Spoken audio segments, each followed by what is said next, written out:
बिस्मिल्लाहिर्रहमानिर्रहीम। अस्सलाम वालेकुम। आप देख रहे हैं हालात। मैं हूं सईद चौधरी। क्या मुस्लिम लीग नून के कायद नवाज शरीफ वाकई दिसंबर में आने वाले हैं? क्या जो मौजूदा रजीम है इसका बोरिया बिस्तर गोल होने वाला है? और अफ़गानिस्तान की जो सूरत हाल है उसके तनाज़र में जो आलमी कुव्वतें खेल खेल रही हैं, क्या उससे नून लीग या पीपल्स पार्टी या पाकिस्तान की सियासत पे कोई असर पड़ेगा या कोई फ़ायदा होगा इसको? इस पर बात करेंगे। सबसे पहले हम बात करते हैं कि कल मरीम नवाज़ ने कहा कि मेरी ख्वाहिश है कि नवाज शरीफ दिसंबर में वापस आ जाएं। आपको याद होगा, अगर आप रेगुलर मुझे सुनते हैं, तो मैंने कोई हफ्ता 10 दिन पहले ये बात की थी कि नवाज शरीफ तैयारियां कर रहे हैं वहाँ लंदन में, बोरिया बिस्तर बांधा हुआ है पाकिस्तान जाने के लिए दिसंबर में, और क्या वो दिसंबर में आएंगे या नहीं। उस हवाले से मैंने ये बात की थी कि अगर कबल वक्त इलेक्शन होते हैं, केयर टेकर या निगरान हुकूमत बन जाती है, तब वो आएंगे। उससे पहले ख्वाहिश तो हो सकती हैं कि मरीम की ख्वाहिश हो कि कल आ जाए। जेल भुगते, बीमार आदमी है, जेल काटना आसान है कोई। और एक ही सूरत हो सकती है उनकी वापसी की दिसंबर में कि मौजूदा रजीम जो है इसका बोरिया बिस्तर गोल होने वाला हो। रजीम इमरान खान अकेले थोड़ा है यार, रजीम तो पूरा ग्रुप है ना यार, तो ये कैसे जाएगा? ये तो एक मुश्किल काम है। और फिर नवाज शरीफ ने आज बड़ी फैसलाबाद डिवीज़न का इंतज़ामी या तंजीमी इजलास था, तो वहाँ बड़ी उन्होंने तांसू किस्म की तकरीर की है। सारे दिल के फफोले उन्होंने फोड़े हैं और फ़ौज से मोहब्बत का इज़हार किया है, लेकिन साथ ही अगर फ़ौज से मोहब्बत का इज़हार कर रहे हैं तो फिर तनकीद किस पे कर रहे हैं वो, इस पर बात करेंगे। और फिर कल ये भी लाग रह गया था मेरा, करना चाहिए था कि ज़ुबैर, जो मोहम्मद ज़ुबैर है साबिक़ गवर्नर, उनकी वीडियो आने के बाद मरीम ने उन्हें अपने तर्जुमान के तौर पर बरकरार रखा है। ये भी मैंने कह दिया था कि उनको सरदस्त नहीं हटाया जाएगा। अगर हटाया जाता है तो फिर तो ठप्पा लग गया ना कि वाकई ऐसे सरदस्त नहीं हटाया जाएगा। आगे जाके क्या होता है, इससे एक पैगाम भी गया है। आपको याद होगा कि मुशाहिदुल्लाह साहब जो सेनेटर थे नून लीग के, उन्होंने एक तकरीर की थी और एक जर्नैल के वीडियो की बात की थी, ISI के चीफ की, तो कि वो कैसे धरना देने वालों को हदायत दे रहे थे, उनके साथ बात कर रहे थे। इस तरह की बात उन्होंने की कि जनाब अंदर नवाज शरीफ ने वो वीडियो दे दी है, ऐसी बात। उसके बाद जनाब मुशाहिदुल्लाह साहब जो है नून लीग वाला ने उनको पीछे कर दिया। फिर डॉन लीक्स वाला मामला आ गया, परवेज़ रशीद साहब को निकाल दिया गया। फिर तलाल चौधरी तो इन्हें अदालत में अंदर हो गया, दानियाल अजीज़ अंदर हो गया, एक और इनके सेनेटर थे वो तो इन्हें अदालत में अंदर हो गए। बैकफुट पे ये जाते रहे। पहले जो हमला करते थे, अग्रेसिवली खेलते थे, उनको खुद ही इन्होंने वो रिटायर्ड हट क्या कहते हैं वो करवा के बेचारों को पीछे। लेकिन अब जो ज़ुबैर वाला मामला है उनको रखा गया है तर्जुमान के तौर पर, नहीं निकाला गया। हालांकि बहुत सारी आवाज़ें ऐसी उठ रही हैं पार्टी के अंदर भी कि कम से कम मरीम नवाज़ का तर्जुमान नहीं होना चाहिए उनको, वगैरह वगैरह इस तरह की बातें। लेकिन इससे मैसेज ये दिया गया है कि भाई जी माजी को भूल जाए। माजी में हम बैकफुट पे जाते रहे हैं और अपने प्लेयरों को खुद ही वापस पिवलियन की राह दिखाते रहे। अब ऐसा नहीं होगा, अब हम लड़ेंगे, जितनी मर्जी वीडियोज़ आएँ, जो मर्जी इल्ज़ामात लगे। अब लड़ाई है तो खुली लड़ाई है। मुझे ये समझ आई है ज़ुबैर साहब के जो मामले को है, वो कहती हैं कि ज़ुबैर और उनकी अहलिया को पहले से ही धमकियाँ मिल रही थी कोई इस तरह की। जो भी था, बहरहाल वीडियो सही हैं, गलत हैं, आम तासर यही है कि वीडियोज़ में कुछ हकीकत है। इसके बावजूद अगर उसे तर्जुमान के तौर पर रखा गया है, नहीं निकाला गया, तो फिर ये वही बात जो मैं अर्ज़ कर रहा हूँ कि एक पैगाम है कि भाई जी हम अब इस तरह की बातों से पीछे नहीं हटेंगे, अपने बंदों की कुर्बानी नहीं देंगे। अब कुर्बानियाँ होंगी तो कुछ और होंगी। वो क्या कुर्बानियाँ होंगी, रजीम वाली बात मैंने अभी की है थोड़ी देर पहले। तो फैसलाबाद डिवीज़न का तंजीमी इजलास था नून लीग का, वहाँ नवाज शरीफ साहब ने एक लंबी चौड़ी तकरीर की है, मरियम ने भी खिताब की है खैर, लेकिन जो नवाज शरीफ ने कहा है कि जनाब कोई भी सियासतदान जो है वो अपनी मुद्दत पूरी नहीं कर सका। कायद-ए-आज़म मोहम्मद अली जिन्ना खुशकिस्मत थे कि वो बतौर गवर्नर जनरल इस दुनिया से चले गए, लियाकत अली खान शहीद कर दिए गए, फिर आगे जितने भी हमारे गवर्नर जनरल जब वज़ीर आज़म रहे उनको घर भेजा जाता रहा। और फिर यार ये ना, मैं शुरू में ये बात कहता रहा हूँ, मेरा अपना फ़लसफ़ा है कि इस मुल्क में इस्टेब्लिशमेंट जो है वो पहले दिन से ही गलबा हासिल करने के लिए कोशिश करती रही। इस्टेब्लिशमेंट से मुराद माजी में ये होती थी सिविल ब्यूरोक्रेसी और अस्करी ताकतें, वो एक इस्टेब्लिशमेंट कहते थे उसको। गुलाम मोहम्मद भी तो उन्हीं के थे ना, वो मजदूर थे, गवर्नर जनरल थे, उनकी बात की समझ नहीं आती थी, एक सेक्रेटरी रखनी पड़ी थी गोरी कि वो बताए जनाब गवर्नर जनरल साहब क्या हुक्म जारी कर रहे हैं, उधर दिल चाहे जो मर्जी हुक्म बनवा दें, ठीक है ना। और वो गालियाँ शालियाँ बहुत देते थे। खैर वो तो एस्टेब्लिशमेंट से मुराद के दो ही थे। और अदलिया जो है, अदलिया ये सिविल ब्यूरोक्रेसी या सिविल एस्टेब्लिशमेंट का हिस्सा थी। उस वक्त तो ये जो सिविल अफसरान थे वो हाई कोर्ट के जज भी लग जाते थे, सुप्रीम कोर्ट के जज भी लग जाते थे। कियानी साहब बड़े मशहूर जज थे, वो सिविल सर्विस के थे। इस तरह वो अलहदगी इख्तियारात तो 1973 के आइन में हुई है ना कि अदलिया मुकन्ना और इंतज़ामिया अलग अलग होंगे। उस वक्त तो ये इकट्ठे थे। और उससे अब इन्होंने जो सिविल ब्यूरोक्रेसी है उसमें से जो असल जिसको सिविल ब्यूरोक्रेसी कहते हैं उसको ज़रा पीछे करके अब एस्टेब्लिशमेंट से मैं मुराद लेता हूँ दो अदारों का गठजोड़। मुक्तदरा जो है वो एक कुछ अस्करी ताकतें हैं और फिर अदलिया बीच में शामिल कर लें। बहरहाल उन्होंने ये कहा जनाब कभी भी, वैसे इस मुल्क में जिसने भी एहसान किया ना किसी पे उसने रगड़ा ज़रूर निकाला है उसके। फिरोज़ खान नून ने एक सेंक्शन दी थी अयूब खां को और उन्होंने उन्हीं का रगड़ा निकाला था सिकंदर मिर्ज़ा के साथ मिलकर, और फिर सिकंदर मिर्ज़ा का भी रगड़ा निकाल दिया था उन्होंने। और फिरोज़ खान उनसे उन्होंने मादरत भी की थी, ख़त लिख के उनकी तारीफ़ भी की थी। फिर अयूब खान ने याहिया पे एहसान किया और याहिया ने पूरे मुल्क का ही रगड़ा निकाल दिया और अयूब खान का भी रगड़ा निकाल दिया। फिर भुट्टो साहब ने ज़िया उल हक़ पे एहसान किया, नीचे से लेके आए ऊपर कि बड़ा शरीफ बंदा है, उसने भुट्टो साहब का रगड़ा निकाल दिया। इस तरह होता रहा है। अब ये कहते हैं मुशर्रफ जो परवेज़ मुशर्रफ हैं उसको नीचे से लेके आए।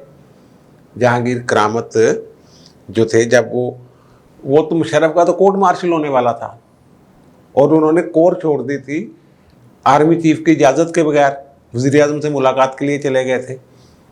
लेकिन उनको नवाज शरीफ ने बना दिया किसी की सिफारिश पर और कहा कि ठीक बंदा होगा ये, और उसने नवाज शरीफ का रगड़ा निकाला। फिर इस तरह ये तारीख है हमारी। और वो कहते हैं कि जनाब चलो मैं तो इनसे लड़ता हूँ। मैंने दो आर्मी चीफ फारग की, जहांगीर करामत और परवेज़ मुशर्रफ, लेकिन जो बिल्कुल इनके बगल बच्चे टाइप थे उनको क्यों निकाला? जनेजो को क्यों निकाला? जनेजो को इसलिए निकाला कि जनेजो ने ज़िया उल हक़ से ये पूछने की गलती कर ली थी कि अब जमहूरी हुकूमत आ गई है तो हम मार्शल लॉ कब उठा रहे हैं। तो उसी दिन ज़िया उल हक़ ने अपने साथियों से कहा कि यार गलत बंदा चुनिया गया, ये बंदा गलती होगी हमसे कि हमने इसको वज़ीर आज़म बना दिया। और फिर ज़फ़रुल्लाह जमाली तो बेचारे हॉकी फेडरेशन के सरबराह की सतह के अफसर थे, लेकिन उनको भी बना दिया उन्होंने मुशर्रफ ने वज़ीर आज़म पाकिस्तान का। और फिर उनकी क्या आपस में ऐसी क्या थी, क्या आंखें दिखाई कि उनको भी फारग कर दिया।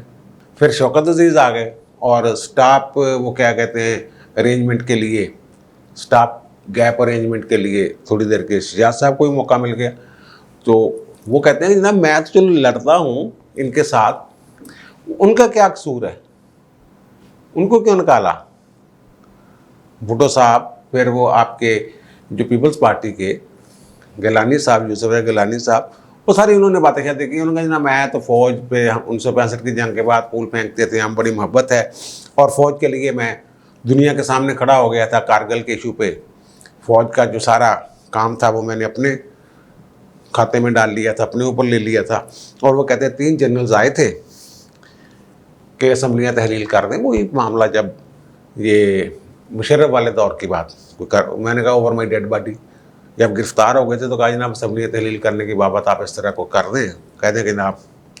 फिर 2014 के जो धरने थे, जब जनाब इमरान खान साहब और ताहिर अल कादरी साहब जो सियासी कज़न्स हैं ये गए हैं इस्लामाबाद, वहाँ धरने शरने हुए हैं, तो उस वक्त ये 28 अगस्त की शायद बात है, अगस्त की 28-27 इस तरह की बात हो सकती है। तो वो गए हैं जनाब वहाँ, तो रहील शरीफ साहब उस वक्त चीफ ऑफ आर्मी स्टाफ थे, वो मिले हैं जाकर नवाज शरीफ से। इसका जिक्र नहीं किया उन्होंने, नवाज शरीफ ने अभी, शायद वो कोई पुराना 3 जर्नलों की बात कर रहे हैं। ये मैं जो बात कर रहा हूँ ये 1+1 वाली बात मैं करने लगा हूँ। तो तकरीबन 2 घंटे तक उनके साथ रहे थे। जब वो गए हैं ना मुलाकात के लिए, तो मुख्तलिफ टीवी चैनल्स जो मुक्तदरा के परवरदा हैं या उनके बहुत करीब समझे जाते हैं, एयरवाई जैसे टीवी चैनल, वहाँ ये टिकर चलना शुरू हो गए थे कि इस्तीफ़ा देने का फैसला कर लिया नवाज शरीफ ने। ये आप याद कर लीजिए, कुछ टीवी चला रहे थे छुट्टी पर जाने का फैसला कर लिया, वज़ीर आज़म दिखा दी छुट्टी हिंदी है। इसी तरह की खबरें चल रही थी। लग रहा था कि ये मुलाकात ख़त्म होगी तो इस्तीफ़ा लेके वो बाहर आ जाएंगे रहील शरीफ साहब। लेकिन 2 घंटे बाद वो वापस आए, आके उन्होंने बुला लिया इमरान खान को और ताहिर अल कादरी को, और बड़े खुश खुश जा रहे थे। उस वक्त भी यही खबरें चल रही, शायद उनको खुशखबरी देने के लिए बुलाया उन्होंने कि जनाब देखो, बारी बारी बुलाया था उनको मुलाकात की। लेकिन फिर वो धरने जो हैं वो आगे जाके ख़त्म करने पड़े थे इनको। वो उस मुलाकात के हवाले से मुशाहिद ने यह कहा था कि जनाब ज़हीरुल इस्लाम साहब जो हैं DGI-SI, जो अगले ही चंद दिनों में हटा दिए गए थे DGI-SI को, तो यानी कि वो फारग हो गए थे, तो जनरल रिजवान आ गए थे उनकी जगह। तो वो उन्होंने कहा जनाब उनकी कोई वीडियो है जो रहील शरीफ को दिखाई गई है कि जनाब ये देखें, ये धरनों के पीछे तो आपके ये ज़हीरुल इस्लाम साहब हैं। खैर, वो एक खबर और भी है इसमें कि रहील शरीफ साहब और ज़हीरुल इस्लाम साहब दोनों गए हैं नवाज शरीफ के पास मुबैना तौर पर, और ये दोनों ये बात करके गए हैं कि जनाब इस्तीफ़े की बात करनी है। वो अब ज़हीरुल इस्लाम साहब के हवाले से ये बात बाहर मार्केट में है कि उन्होंने कहा कि जनाब हम तय ये करके गए थे अंदर जाके जनाब, जो मैंने कहा कि जनाब हालात ठीक नहीं है, बेहतर है कि आप इस्तीफ़ा दे दें वगैरह वगैरह। तो लेकिन रहील शरीफ ने मेरी बात की तायीद नहीं की। वो कहा यह जा रहा है कि उस वक्त नवाज शरीफ ने उनको दिखाया कि जनाब आपके DGI-SI साहब ये कर रहे हैं, तो जिस पर रहील शरीफ खामोश हो गए और उन्होंने ज़ोर नहीं दिया या उनकी बात की तायीद नहीं की, और मामला फिर आगे निकल गया। अब जो ये कह रहे हैं, मरियम कह रही हैं कि मेरी ख्वाहिश है कि दिसंबर में नवाज शरीफ वापस आ जाए। मैंने पहले भी जिक्र किया है, अब भी अर्ज़ कर रहा हूँ कि बुढ़ापे में, बीमारी की हालत में जेल जाना एक मुश्किल काम है। ये उनके कुछ और मशीर भी हैं नवाज शरीफ के, वो उन्हें कह रहे हैं कि नहीं जनाब अभी नहीं, अभी आप नहीं आएंगे जब तक ये रजीम है। अब रजीम, चलो रजीम से मुराद इमरान खान नहीं है, सिलेक्टर सारा कुछ बीच में आता है। अगर मामला तय भी हो गए हैं, क्या तय हुए हैं, क्या होता है आगे जाके, किसने देखा है। और फिर जो अफगानिस्तान वाला इशू और पाकिस्तान को जिस तरह घेरा जा रहा है, अमेरिका बिल आ गया कि जनाब इसकी इमदाद बंद करें, ये तालिबान की हिमायत करता रहा, ज़रा इंक्वायरी करें 180 दिन के अंदर अंदर वो, या शायद सिर्फ 80 दिन के अंदर अंदर वो मेरे को इंक्वायरी करनी है। तो वो 80 का फिगर है, 180 या 80 इस तरह उस बिल में लिखा हुआ है कि जनाब इंक्वायरी करें, पाकिस्तान है तो पाबंदियाँ लगाएं। और दूसरी तरफ चीन के साथ उनका एक मामला है, सर्द जंग है, जैसे कभी रशिया के साथ होती थी। चीन का ब्लॉक बन गया हो गया, रशिया के साथ बड़ी यारी दोस्ती है। और बाइडेन ने पुतिन से मुलाकात के दौरान वो तोड़ने की कोशिश भी की, पिछले चंद हफ्तों के दौरान जो मुलाकात हुई थी वहाँ, तो वो नहीं टूट सका इत्तेहाद दोनों का, चाइना का और ये वो। तो अफ़गानिस्तान वाला इशू पे पाकिस्तान को जैसे घेर रहे हैं, वो घेरने की कोशिश कर रहे हैं, लेकिन चाइना और रशिया जो है वो तालिबान की हुकूमत से फ़ायदा उठाना चाह रहे हैं कोई ना कोई, किसी न किसी अंदाज में।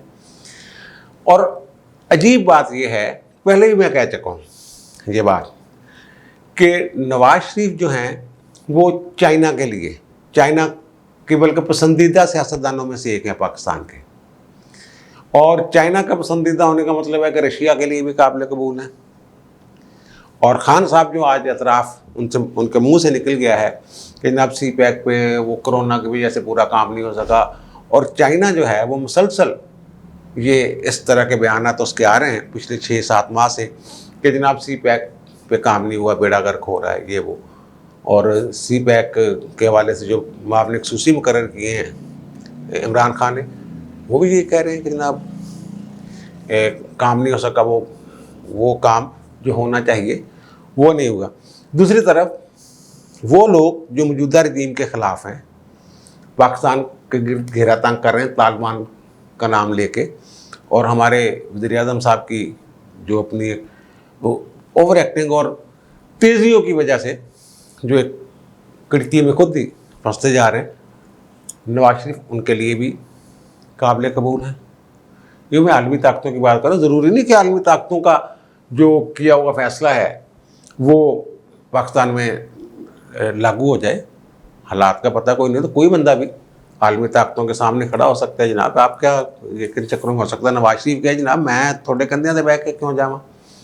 लेकिन अगर उनकी हुकूमत आती है तो ये पूरी दोनों तरफ जो हैं ताकतें उनके लिए काबिल कबूल होंगी। अब मैं ये बात कर रहा हूँ, क्या मौजूदा रजीम का बोरिया बिस्तर गोल होने वाला है? दिसंबर का जिक्र क्यों हो रहा है बार बार? देखें, जो हमारे आर्मी चीफ हैं जनरल कमर जवेद बाजवा, वो नवंबर 2022 तक उनका ज़ाहिर एक्सटेंशन मिली हुई है उन्हें, सेहत और तंदरुस्ती दी अल्लाह ताला उन्हें। और 18 अक्टूबर को हमारे 3 जर्नैल रिटायर होने वाले हैं।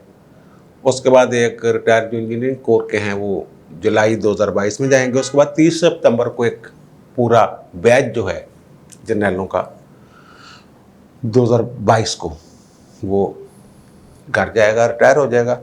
उसके बाद 4 जर्नैल जिनमें फैज़ अमीर साहब भी हैं, सीनियर मोस्ट होंगे, और रहील शरीफ साहब जब अगर जाते हैं तो ख्याल रहेगा उन 4 में से ही।